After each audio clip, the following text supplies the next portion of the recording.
Hi everyone and welcome to your horoscope for the week of May the 16th till 22nd, 2022. We have a really intense week ahead of us, and there's also a shroud of mystery and a shroud of magic veiling all of next week because of the lunar eclipse in Scorpio. Yes, it is absolutely true that we might see a rather uncomfortable manifestation of this energy because it is a full moon, it is a super full moon, and also lunar eclipse. So there is also a lot of karmic energy, a lot of metaphysical energy, a lot of collective psychological energy from all of us living beings. And then there is the physical element that the moon is very close to the earth, so it will have a strong pulling effect. So we may see in some parts of the world that the sewage system physically, literally gets defected or something, and there will be a spillage out. We can also see any other manifestations where water combined with pollution, so the physical embodiment of Scorpio. We can also see this as an outbreak of like a health crisis somewhere in the world. So we can see a lot of physical manifestations of this, but at the same time this is also metaphysical energy. So that means it will be present in our lives either as maybe even in a paranormal way. Under such an eclipse this can actually be possible, but in a less direct way inside of us, our feelings, our memories, purges. This is where this eclipse, one way or another, is a memento mori. So remember your own frailty, your own mortality kind of moment for all of us, even if it manifests like a big miracle. Because one of the ways it will manifest for certain people is that Scorpio is finances, riches, getting what you want. For some people who have this setup, who have this specific configuration, alignment for them personally, of course it will be the riches or something, but what we should really consider what it will terminate. What is the life that they will leave behind because of this? Right now, what we leave behind, what we shed off, this is the final moment under such an eclipse where we gaze upon it. Eclipse is ultimately, as I said, a full moon as well, super full moon, extra strong. So this is where we have to look at it. We have to become aware, we have to gaze upon it in a very truthful, unfiltered Plutonian sextile Pluto, trine Pluto, the sun, manner that whatever we leave behind, the history of that, why it was important and why it has to die now, why we are no longer that, or why we can no longer associate that, whatever we are leaving behind, whatever is dying, memento mori, what that was once part of us, part of our journeys, part of who we were, but now that is where we have to see that fade away, die. We have to have that moment of closure so we can embrace the new, the next, and to fill up the void that whatever we shed off is leaving. If we played our cards correctly, if we embodied our true wisdom, because the only thing that can equilibrize, if that even makes sense, scorpionic energy and scorpionic heaviness is Sagittarian wisdom. You know, the centaur aiming its bow and arrow at the heart of the scorpion to make sure that the poison is not. Poison ultimately can be used for medicinal purposes, so that's what the centaur wants to make sure, that the Scorpio is doing its divine job, not the shadowy job. So where I'm going with this, whoever embodied the Sagittarian lessons, because last year we had Sagittarius eclipses, that person can now see this eclipse, whatever we leave behind, even if it's painful, it was hard, it was this and that, but this is where we set ablaze the funeral fire. We say goodbye. And by saying goodbye, we also sanctify our pain, our hardship, because if we owe something at this, perhaps this time only in, you know, the situations that can exist in someone's life, spiritually speaking. Maybe this is the only time when actually encouraged to give that gratitude to the self, and not the current self, rather that self who endured. That self, what is Scorpio really? What is the scorpionic wound? That self who was neglected by your life partner, who was not treated as they should have been treated, that's Scorpio. Scorpio is the toxic parent or sibling. Scorpio can represent the really, really ruthless and unfair boss who used you to the max until you broke. Scorpio can be everything that basically intoxicates you, paralyzes you from reaching your potential. And this isn't the general case where someone's potential, no, this is where your potential is what you were born with. Like you're an artist, let's say, and everything external makes you feel that you're not that worthy, and you might not have that Aries energy in your soul to say, well, that doesn't matter, the fact that I paint and I create this and that makes me an artist. Bye, that's it. That's the law of nature, basically. If you can do something and it's done, well, you're it. You know what I mean? If we allow something more philosophical to get in the way of nature and simplicity, for example, qualification, what he says, what she says, that's not okay. And this eclipse, well, this is what crystallizes this aspect of life. With what of which degree of what it is that we leave behind, we are still it. Which degree we carry a little bit, even if just as a memory, even if just as a fragment of that old self we carry with us, and which degree can we truly set that funeral blaze there and just leave the pains, the hurts, that which is ending behind. Even if it's like, as I said, the bad marriage, that which takes away your self-worth, the bad parenting, whatever it is that wounded you, but this is not the Chiron kind of wound. This is the wound which could have turned you into a monster, Scorpio. This is the wound which could have made you a big aggressor. This is the wound which alchemizes you in a bad way, because the lower octave of Scorpio is mutation, and a mutation which doesn't serve any purpose is like cancer, tumor. I'm not speaking about physical cancer, this is not physical, but a misaligned belief, misused energy, not used potential, drowned, almost refueled creative impulse. That is also cancer, because you have it to do something with it. That's your divine duty. And if something or someone else, or even a feeling or anything that polluted you, distorted from you reaching this potential of yours, the true potential, your gift, that is bad. So that is the kind of pain that we're releasing. That is what you have to set ablaze to. That is what you have to leave behind, the bitterness of it, because you were a victim. So of course you are not overjoyed that you were mistreated all your life. And you, for example, like at uni, you were a top student, you knew that you were the best of the best, and everything, marks, colleagues, exams confirm this. And when you leave uni, you're the underdog forever because you're too good. Because there's corruption, nepotism. Let's not get into the Pluto and Capricorn kind of themes, because that is being attacked right now karmically. So when the divine activates its immune system, it is the corruption that will attack firstly. And it can do it by revealing this and that, but it can also do it by, look, there's a world crisis, so let's see how the relatives, the brothers, sisters, those who paid to be in high places and don't have not the study, the degree, but the seriousness of it, the responsibility. They're just there for the money to gain benefits, and they treat it like a game. Those people will be destroyed. The institution will be destroyed.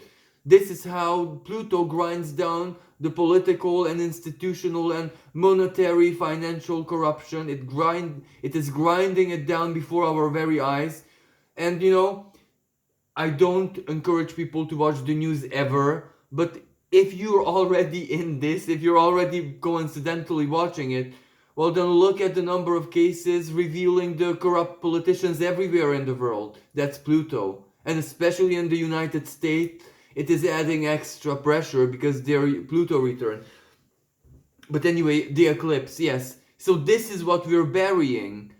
So be brave enough to truly let it die. Let the hurt die, let the pain die, even if you're not healed, even if you're incomplete, even if you energetically operated out the trauma, even if you allowed, even if what you're setting the funeral pyre onto is that wounded victim, it is that really sad wife, the sad child, the sad artist, the sad astrologer, the sad. Of course, this doesn't mean you're gonna be happy, but you're gonna be sacredly sad after. You leave it behind, you give it back to the earth, you give the pain back that where it belongs to. If the universe chooses, the earth chooses, through the roots of the trees, for example, Taurus, the sun in Taurus, to give it back where it came from, that's not your business, that's not your karma, not your bad wish. So just give the pain back, and you embrace a sacred version of the pain where you remember and you respect that version of yourself who suffered that through. And that is the sadness, a sacred sadness. You're sad because you want to show your respect. And sacred sad means that you process the gravity of what you went through and how strong you are and how easily you could have failed. And you bow to the fact that you have this strength to connect to the divine, and it is always guiding you. It was real, it is yours, it is your gift. And that is sacred sadness. You're okay forever, but you still give your tribute emotionally through tears or that nostalgic moment, that time in your life where you allocate your thoughts to basically hold a moment of silence for the victim that you were, even if that victim died. That is a truly beautiful way to alchemize and to heal. Because as the victim is dying, burning, turning to ash, it's no longer even viable as an excuse, if you know what I mean. Well, I can't do this and that because I'm still no, you're not that victim anymore. That's it. You may be someone with a little bit of deficit still because they need to heal and get stronger, but you're not the victim anymore, and you won't be treated as a victim neither by yourself, neither the universe, friends, people. You're the survivor already. For others who have played their cards very wrong, especially those people who have totally went against their spiritual natures, and by this I don't mean religion, simple contemplation, searching something and researching it is already a spiritual act. For example, if you followed your instinct and you truly followed that which, everything your life in this period showed you to follow, to research, to investigate, or whatever that divine guidance was for you, regardless of what religion you have, or even if you totally disbelieve in spirituality, it's your instinct that guides you ultimately. Then that's your spirituality. You are already in a place where you can draw big conclusions and you can look at your life from the eagle's perch, if you know what I mean. But if you played your cards incorrectly, well, you know that this scorpionic energy is going to not make you extremely happy. Because, when that moment, when the soul is eclipsed, when you cannot tap into your hope, your optimism, as you normally would, everything seems a little bit darker. But if you played your cards correctly, the eclipse is just like, as I said, a funeral pyre. You're there, you're dressed in black or whatever color is representative for your culture, and you go there and give your tribute, your respect. It's a good moment for you, actually. You bury the past. So let's get into the astrology of next week, because I had to begin with this because the eclipse. We begin the week under the eclipse, so all of the week will be eclipsed. This is not really a an enigma, to be honest.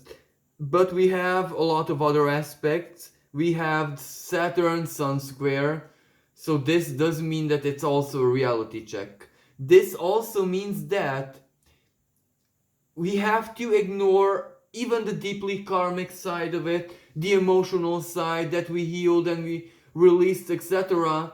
In the sense that Aquarius, Saturn in Aquarius, the duality of it, fixed dual, because Aquarius.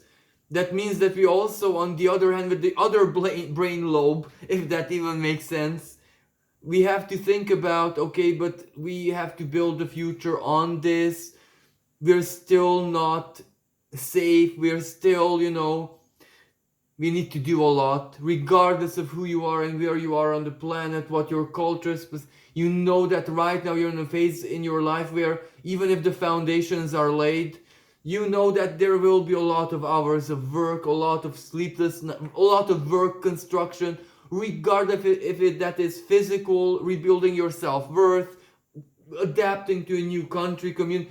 Everyone had massive life changes by now, or if not, you're really literally one step away, and this is where it's not your step. You will be pushed one, because everyone will change, because Pluto is in that degree where it's soon in Aquarius. So for everyone's tower has fallen already, so now we are reconstructing. So this Saturn just keeps us in reality.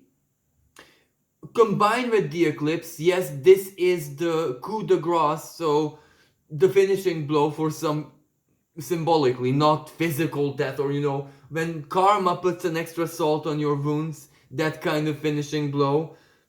Because financial disaster, your business fails, you have to admit that there's no way out of the material problems, the easy way. You need to make compromises, borrow money. Or this is where, for some people, well, I'm gonna sell everything and pay the bank, so I'm at least zero, the full moment in tarot, and I'm gonna see what I'm gonna do next, because I don't want to be linked to this financial world, the world of business. This eclipse will make a lot of business people, the honest type, those who really, really worked, those who really took it seriously, well, this is where fate, karma will a little bit push them out in order to give them a fresh and new beginning, because it's someone else's turn to hold the good, the positive, in a world which is so susceptible to corruption.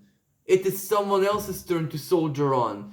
Those who already fulfilled their mandate, so to speak, are free to leave now, and that's fair. So for a lot of people, this potential financial trickiness where there's loss, but it's also equilibrium, it's also this, and it's a kind of loss. I lost the job, the career, but I'm so glad I did. That self of mine, which was trapped in the office, could not make this choice because he couldn't. But because fate pushed me and helped me, I'm so glad this happened. Because the freer person I am now today can make a different judgment of everything. This is where the universe kind of helped us to make judgments, but that which is correct for us personally. Because you see, last year we had a lot of Gemini energy and Gemini eclipse. That's where I wanted to get. So that broke almost, that terminated, that basically invited us to delete, to put in the recycle bin, a part of our conditioned self. This is where the education that you receive, what you were taught at school, what you were taught at university, how you thought that society should function by now. It doesn't matter if it's neo-Marxist principles or neo-whatever, or democratic, or a more capitalistic approach. Everything is just, basically a philosophy, a mindset that is injected into the individual. So all of us were a tiny bit whatever we lived. Me, in my case, I lived in a post-communist country, so yes, a little bit of my conditioned self was the communist type, because I lived in it. I was conditioned, when you have to make sure that you're not on the street at 10 o'clock at night, because that's criminal offense. Simply being on the street, you have to be in your house with the lights shut.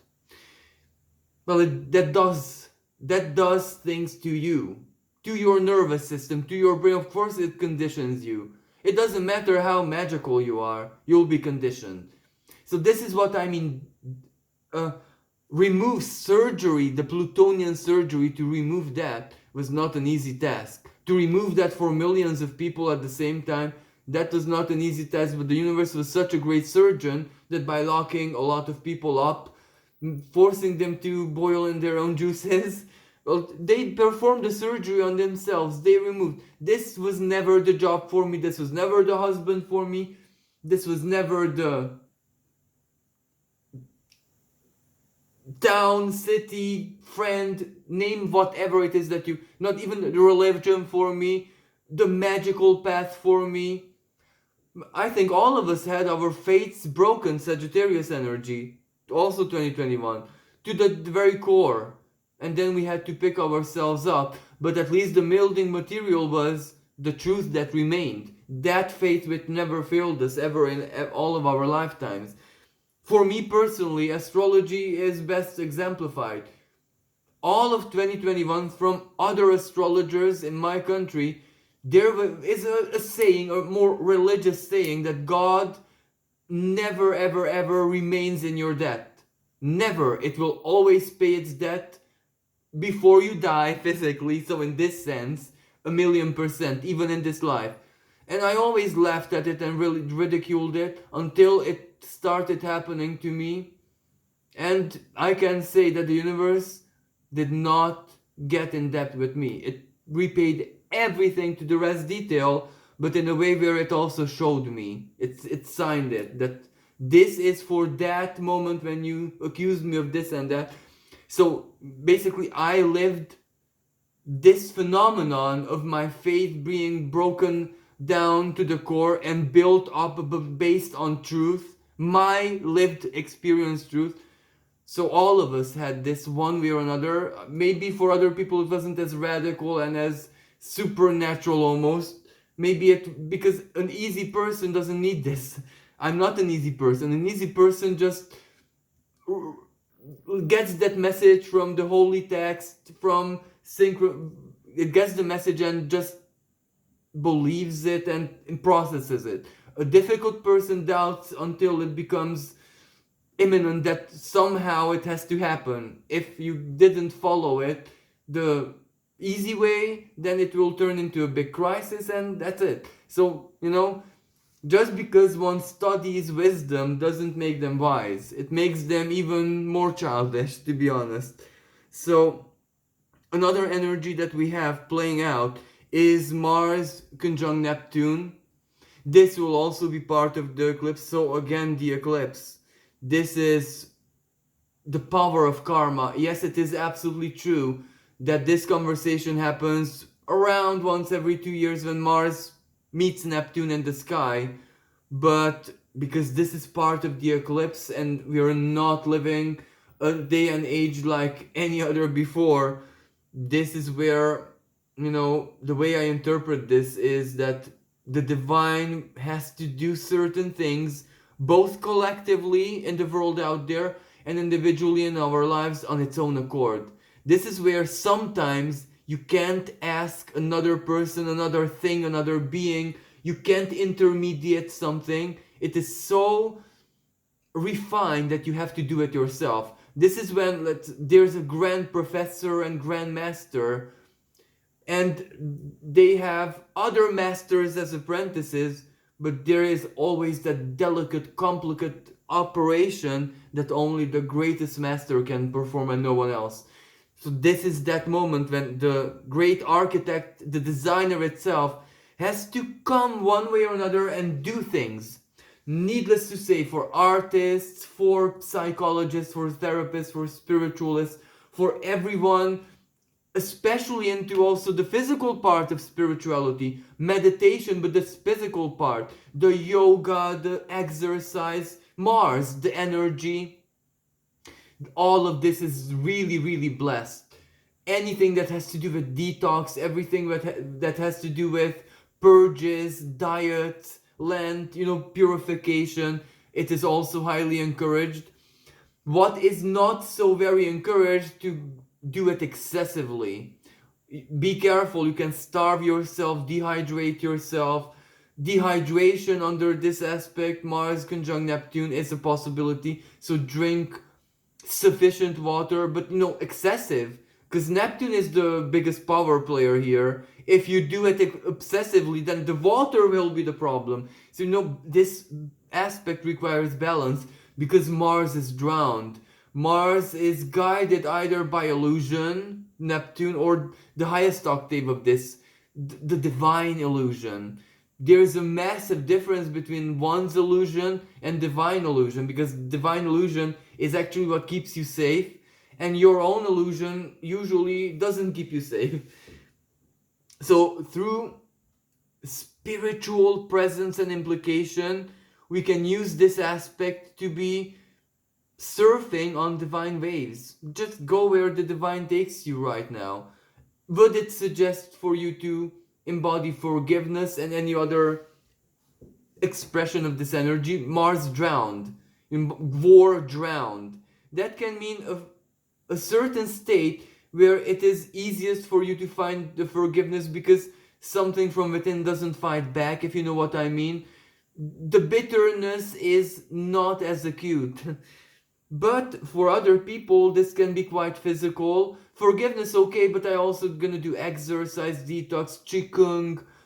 I'm gonna sign up to judo class. I'm gonna make a decision, because everything that happens in Pisces reflects into Virgo, and Virgo is what you do physically. So this can be a really positive energy if you allow it.